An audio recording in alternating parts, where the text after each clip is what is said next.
Well, hello and welcome to the follow-up formula webinar. We're so glad to have you here. Thanks for being with us today. In just a moment or so, we'll begin. Our special guest is Pastor Craig Smee. We will introduce him in a moment, but right now I want to introduce a very good friend of mine, a co-worker, and the founder and CEO of our company. His name is Steve Lacey. Hi, Steve. How are you? Hey, doing great today. It's good to have you here. Steve has been working with streaming video for many years. He is the founder and CEO of JSL Solutions, which started serving churches back in 2001. Yes.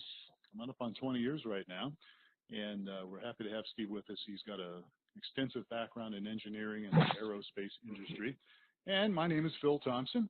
I work with Steve. Been working with Steve for probably close to 10 years. Known Steve for about 20-some years. And I help people do streaming video for the most part. So we're glad to have everybody here with this webinar. This webinar is exciting to us because we've got some great follow-up tools to help you connect with people. And I want to now take a moment to introduce our special guest. His name is Craig Smee. And Craig is a pastor, as the slide says here, digital evangelist. He's an author. He speaks all over the world. He has a lot of expertise in social media marketing. He also was in the banking industry. And Craig, if I remember right, you hail from South Africa. Is that correct? That's correct. Looking forward to all of the questions coming in South African, please. When you speak to me in the chat room, make sure you use the correct terminology and accent. That'll help me a great deal. Yes, it certainly will. I've been working on that. And actually, you are in the United States now in Boswell, Texas. You're campus pastor and Church Online campus pastor as well. Are you not? That's correct. Yeah, I'm blessed to keep my hand on both sides of the digital spectrum, from small town America on the one side to the rest of the world digitally on the other. All right, great. Well, Craig, we've known you for several years here. We trust you. We've worked closely with you on certain projects, and we're glad to have you here. So without further ado, Craig, we're going to go ahead and turn this thing over to you. Thanks so much, and thank you guys for having me. It's an honor and a blessing to be able to be part and speaking to something which not only am I passionate about, but believe it or not, my whole family is passionate about this subject, in that one of the reasons we moved from South Africa to the United States was to learn as much as we could and do as much as we can to reach the world digitally for Jesus. And we're pretty passionate about the concept of the fact that in a normal brick and mortar environment, you can so easily lose somebody. And Phil, if you wouldn't mind just advancing the slides, the concept of not being able to lose somebody in the mix, whether that's somebody that slips into the back of your church and slips out before you're able to connect with them, whether that's somebody that's raised their hand, responded to some call from the front, or just simply wants to, have some prayer. So many times things can slip through the cracks, and the concept of engaging with these people both in a brick and mortar environment and digitally is never been more important. People nowadays in the world can get connected so quickly and get what they want out of so many worldly organizations that the expectation of the church is that we can engage and we can reach out and connect with people as quickly as possible. And so really today I wanted to chat into the concept of losing none. So this week, in week one, we're going to be speaking to the concept of the fact that we have one-on-one conversations, but that in fact works towards speaking to millions. If we can have one-on-one conversations, and this is something we can't do in the brick and mortar environment, but we can definitely do in the digital environment, in that we can have a conversation one-on-one with somebody, but so many people are looking into that conversation. You are in fact engaging more than just the singular. And then next week, in the next session we're going to be taking a look at over the next couple of weeks, we're going to be taking a look at the three different types of audiences we speak into. And the first week, we're going to take a look at those who are in discovery mode, those who are looking for your organization and looking for information on your organization. But in our world, more importantly, those who are seeking Christ, those who are seeking solutions to the problems that the world is dishing out to them. seeking answers to questions that have not been answered in their lives. How do we reach those people? How do we #lose none of those who are in discovery mode? We're going to take a look, and the following week, in week 3, we're going to have a look at how do we get people engaged with us through us being engaged with them. And we're going to have a look at the next audience, which is once they've discovered us, we then want them to engage with us and get involved, whether that's in a digital environment or in a brick-and-mortar physical environment. And then finally, in the 4th week, we're going to be taking a look at how do we then turn those who've discovered us, those who've engaged with us, how do we then get them so excited that they naturally cause an invite culture to happen, where you have evangelists that are promoting your organization, your church, your ministry without costing you much, because you've created such an engagement culture and such a discovered culture that people want to invite to you. I think in church, the concept to kick off this first session on one-to-one to many to millions, we've got to a place where we've got really, really good at listening to the exception and going through things as in a knee-jerk reaction. So to give you an example, we have a situation arise where we're walking down the lobby of our church, and somebody walks up to us and says, I really would like to listen to last week's message, and I can't find it on the web. Or alternatively, I don't do things digital. And so we immediately knee-jerk react, and we try and create systems and processes for those in the exception, and on those on either side of the digital divide. They either are digitally troglodytic, or they're so digitally advanced that they've left mere mortals behind.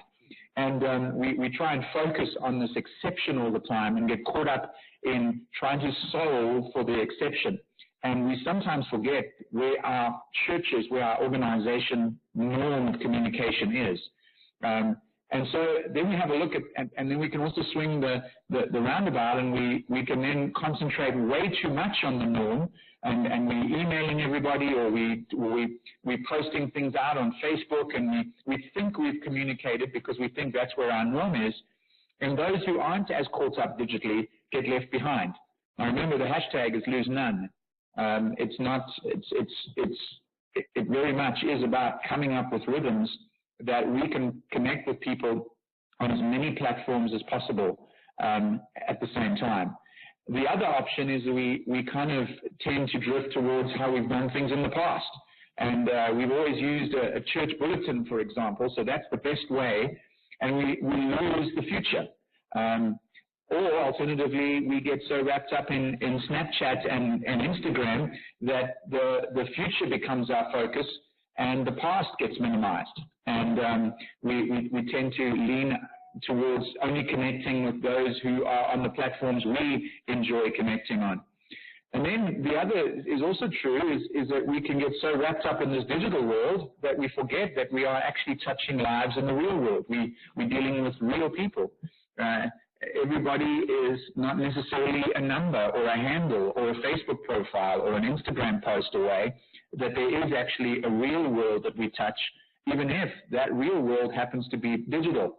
And the other option is we get so wrapped up in our real world that we forget about the fact that people consider some of the digital elements of the world real. And I wanted to speak into that for a moment with the next slide, because we really need to get to a place where our real engagement and our digital engagement is balanced, and in that way we will lose none. Whether that's bringing the past and the future technologies together, whether that's speaking into the exception sometimes and speaking to the norm on others, we need to be able to really have mechanisms in place that catch people no matter what channel or where, in what environment they speak to us on. And if we can bring this real and digital world into a balance, we will in fact be working in an environment where we lose none.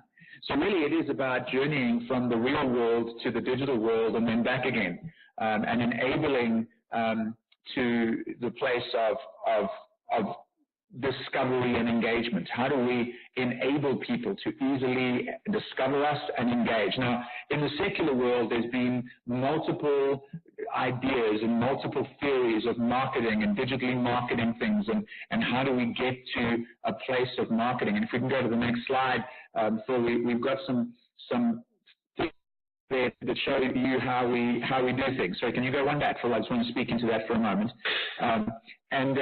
We've got in the secular world, and certainly while I was involved in the banking and telecommunications industries doing this very thing, we would have a look at how do we reach people, how do we get them enabled, how do we get them to act, how do we get them to convert, how do we get them to engage. And all of this worldly marketing talk is really chasing the bottom line, is usually chasing a profit, is usually chasing a sale. In our world, we're not chasing that kind of space. We really are chasing to make sure that people get connected to Christ, and that we can begin helping them and pastoring them. And so now we can move on, Phil. That tension between your real world and your digital world is how do we go between the two? And I wanted to dwell on this slide for a few moments and just chat through some of these concepts and in the church space and in the ministry space. Your church and your ministry is really made up of two very distinct areas. Whether we are participating in the digital conversation about our church or ministry or not, the conversation is happening. People are liking things, liking comments, sharing scriptures, sharing quotes. They are looking in your organization. They're looking to find you on Google Maps and Google Places. The digital experience of your church or your ministry exists right now already. It's there. It's present, whether you're participating in that or not. The real world obviously exists as well. You're touching people, you're pastoring people, you're connecting with people, you're speaking to people, you're communicating with them in the real world. The paradigm shift that's happening in the church at the moment is to understand that the real world definition that you have of your ministry and the digital world definition of your ministry is not necessarily what's actually going on.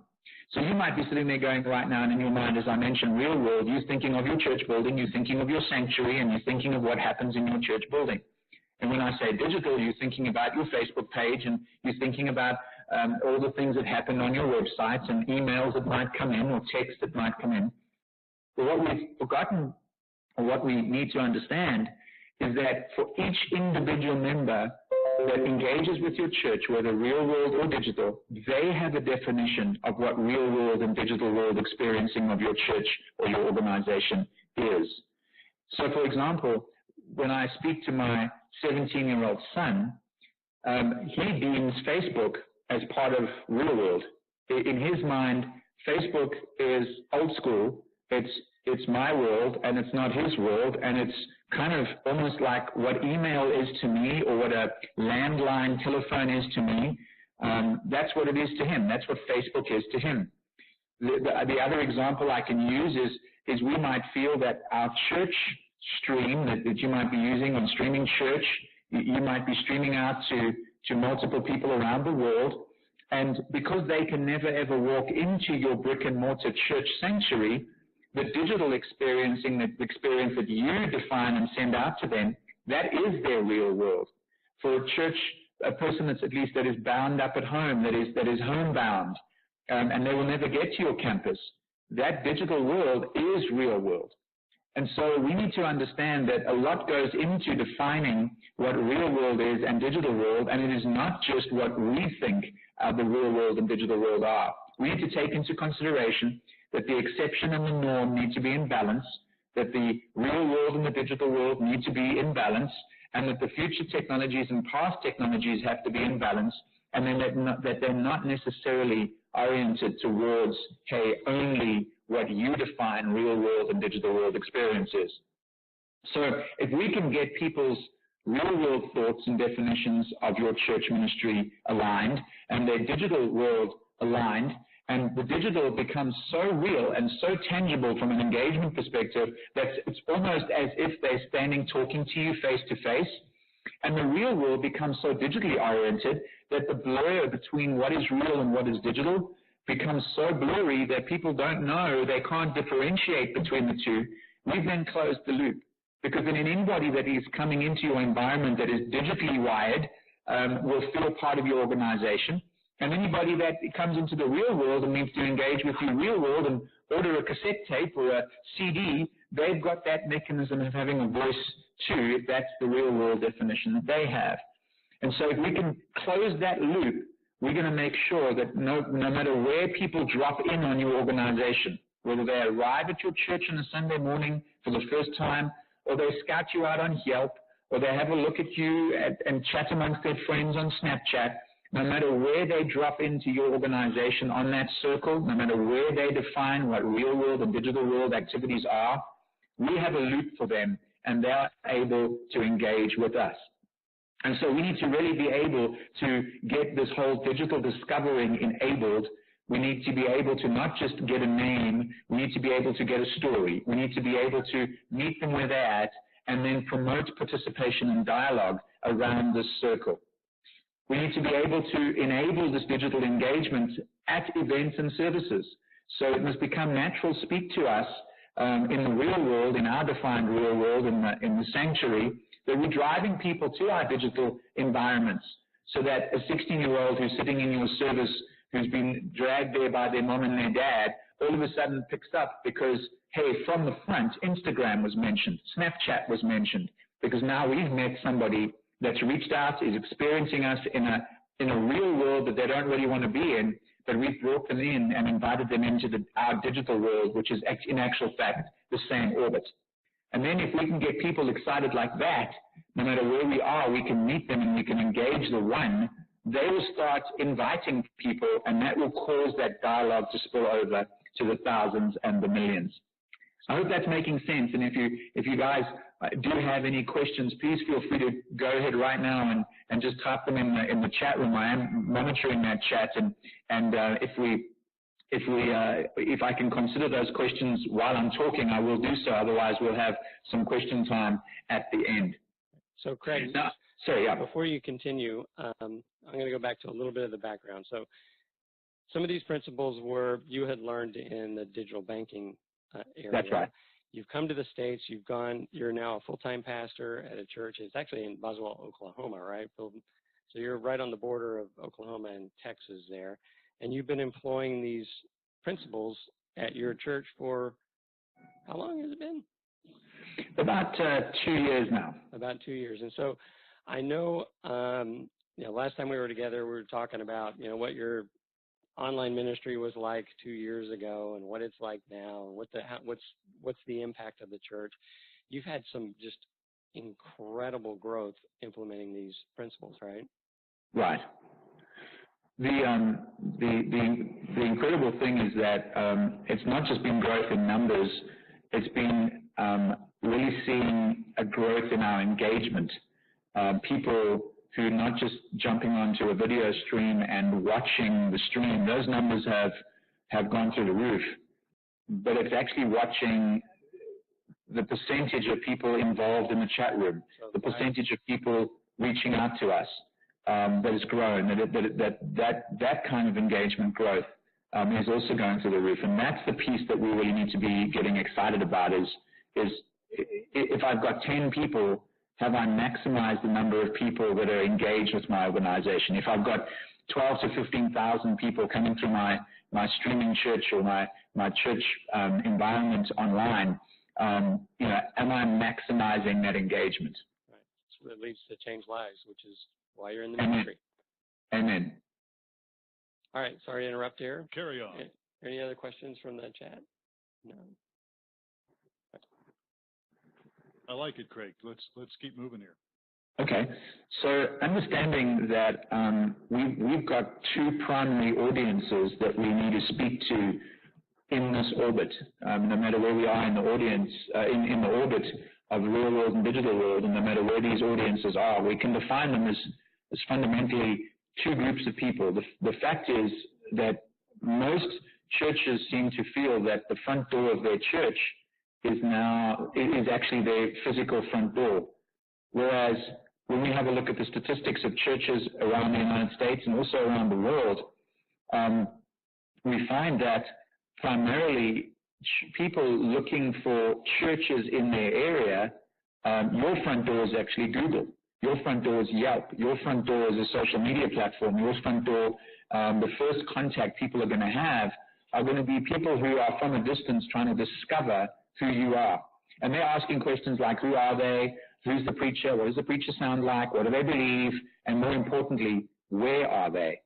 And so it's vitally important that as we start speaking real world to digital world, is that you might have one location, you might have multiple locations physically, but that still limits you, because people that are looking for you worldwide on Google, if we don't present to the fact that we can connect with them from wherever they are, through our digital platforms, so on and so forth, in our Google search, they might find your church, they might find your campus, but then be turned away because they live nowhere near that specific campus. So really, it's not just about providing answers to these physical questions, it's also about providing answers to the digital questions that people will have. So more and more we're finding that online, for example, the search engine results that we have a look at globally are seeing an increase in people who search for churches actually now start searching for online churches. It's not just searching anymore for churches near me, it's now searching for, show me churches that have an online presence, that I can go to church online. And so are we answering both the real world discovery audience questions as well as the digital world discovery questions, as we understand our audience now is not just about people looking for map directions to your campus, it's now all about actually looking for directions to a URL, a Facebook page, a Snapchat environment, an Instagram account, or in this instance, a streaming church platform where they can engage with you and your church from wherever they are in the world. Then the second group of people that we engage with or we have in our minds is we have to understand that we also need to provide a world not just for discovery, because we're not just about go therefore, we're also about making disciples. And that's the engage piece. So the discovery piece is the go therefore, and the engage piece is to make disciples. And so when we have a look, that is about providing an environment, a digital to real world orbit around how can I be a part of what you're doing? How do I give? Let's give. How do I sign up for a life group or a study group or a Bible group? Or how do I check in my kids at your kids' church? Let me now go and check in. Let me use that system. And so we have to use these tools or this real world to digital world orbit, not just for the discovery people, who we're really excited about, but also those people who come regularly or who have come back or who have come back a second time. And so when we can couple this discovery with the excitement that comes with true engagement, that will land us in an environment of an invite culture. People will get excited.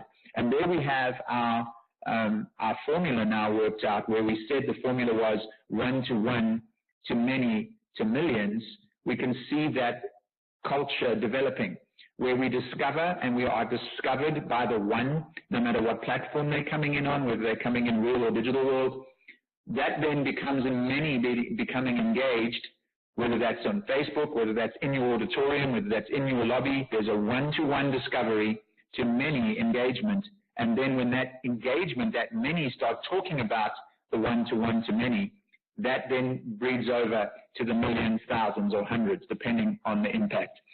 And if we have a look at the tools that are at our disposal, many of these principles that I've been speaking about now have been used to focus completely on the tools that Streaming Church are now putting in place to be able to get that. And the tool that obviously we are speaking into is that very, very significant tool of how do we follow up? How do we meet the person that's come onto the platform, our Streaming Church, for the first time, and then the second time when they've come back or when they haven't come back?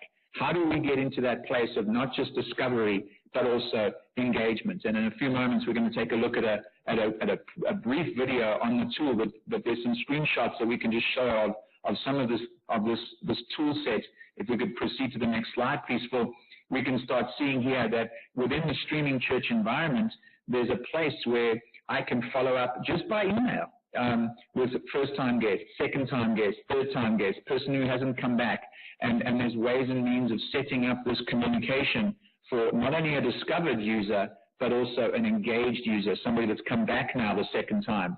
Remember, as soon as somebody takes any action to look for you, and then take any action, they're a discovery user, and then when they take a follow-up action, arrive at your church, go to your website, come back again this next time on your streaming platform, they now have become an engaged user. And now your job is not just to discover them and let them discover you, but to actually actively engage them and make them feel engaged, not just treated like a number, but actually like a story. And so if you have a look at the next one, there's the kind of email that can go out to a first-time follow-up message. Somebody's appeared on your platform for the first time, and you can then send that kind of dialogue. And if you can understand the principles of discover and engage, you can understand why this tool is so powerful in making sure that those who are in discovery mode move from discovery to engaged, because if you can get them engaged, you can get them inviting, and you can grow the reach and the size of your platform.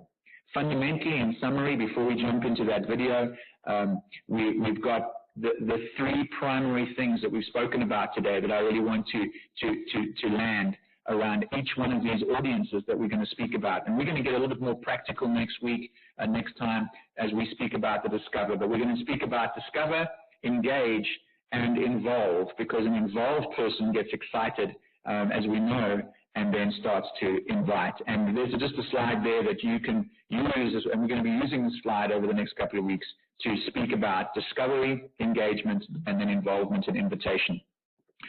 Phil, I don't know if I can hand back to you, and while you're watching this video, you might want to pose some questions or any thoughts that you might have popped into your mind as we were speaking. But we'd love to be able to just show you a short video clip of the demo of this tool from Streaming Church. Thanks, Craig. We're certainly excited about this. And one of the things we want to let everybody know is that we'll have another webinar to kind of follow through and keep going on this. The next one is October 10th, and we will have information out there for you to engage on. But we're with streamingchurch.tv. I know there may be some viewers here that either don't do streaming video, or you may use somebody else, and that's okay. We won't hold that against you. But we've got a great follow-up tool here that we've recently implemented, and we're going to show you a video on that right now. Hi there. Thank you for using streamingchurch.tv for all your streaming video needs. Today we're going to show you how to use the automated follow-up tool. So what this means is you can now enable automatic follow-up for those who view your live stream for the first time, second time, third time, and even those who may not come back. First thing you want to do is log into your streamingchurch.tv admin control panel, which is where we are at. Go to the Streaming Management tab and then click on the Follow-Up tab. Actually, you hover your mouse over Follow-Up, click on Follow-Up Settings. This will take you to the Automatic Guest Follow-Up page, and you have the options here over to the left to enable these emails to be sent automatically to a first-timer, second-timer, third-timer, and even a non-returner. Let's just go ahead and enable these right now, and then make sure that you click on the update at the bottom so that way it locks in. So from there, you can also edit these emails that are being automatically sent. Just click on the Edit First Timer message here to the right of the menu there, and then you can see what we've already prepared for you. You can make edits here with this if you want to modify it or change it completely using the tool here up here to edit. Once you're done, just click the save, and you can do this with all of the different emails that you've got. So from there, you might want to consider the logs. So go back up here to Streaming Management and click on the follow-up log. So this will tell you when the email was sent and who it was sent to. Was it a second timer, first timer? In this case, we've got second timers here that were sent out, and this is the content of the message that was sent. And by the way, a copy of this will be sent to the main admin on all these emails that are sent. So if you have any questions, you can send us an email, support@streamingchurch.tv, or you can chat with us online at streamingchurch.tv, or you can even call us toll free, 866-852-6648.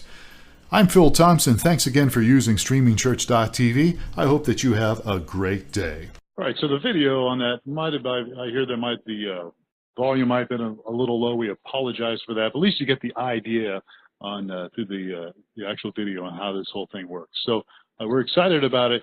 At streamingchurch.tv, we've always had an emphasis on interaction. So it's not just a video feature, although some churches just choose to use the video. But we always encourage people to use the chat platform and to interact with your viewers, because that's part of what Craig's been talking about. That's the gateway to engage. Absolutely. All right. So, Steve, any thoughts here as we still have Craig with us?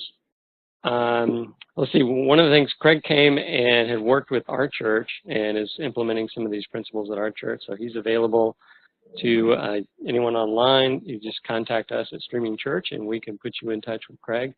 He's very modest, but he has done some incredible things at his church. Really done some great stuff for the kingdom, and he's a great asset to that church, and he's a great asset to us that we've connected up with Craig. Yes, we have a number of years ago now, and you can always reach us at support at streamingchurch.tv, or go to our main website, streamingchurch.tv, and usually during business hours you can even chat with us, or you can certainly call them.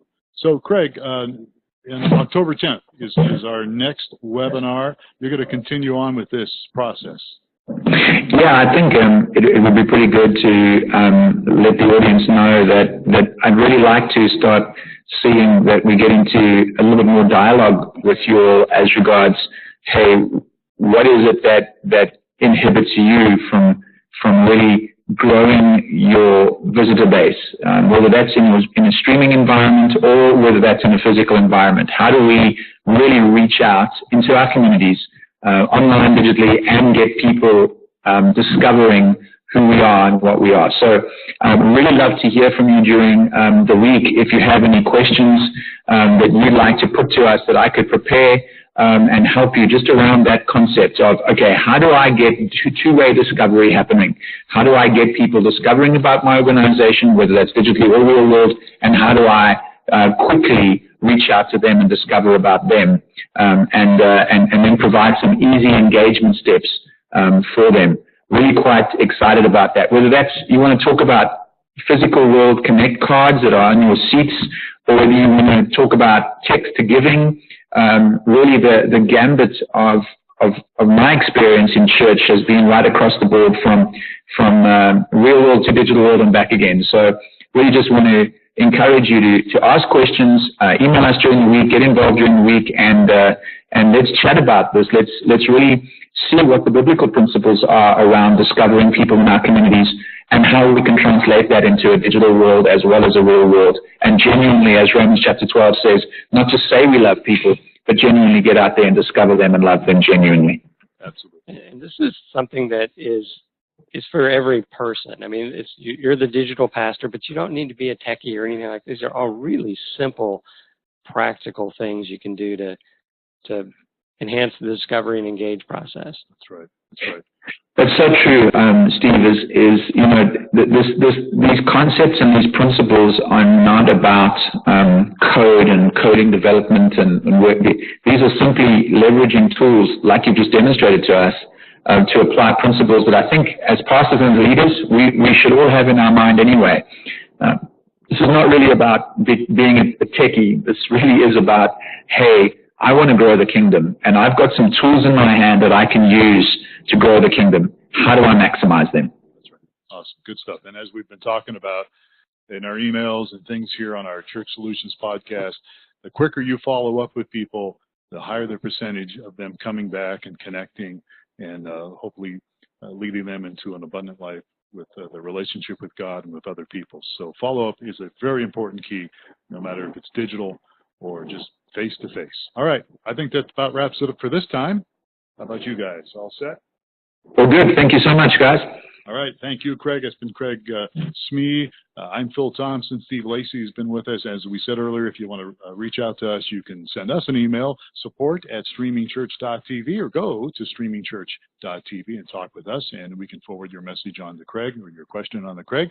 And we'll see you again October 10th for our next webinar. Have yourself a great day, and thanks again for being a part of today's follow-up webinar.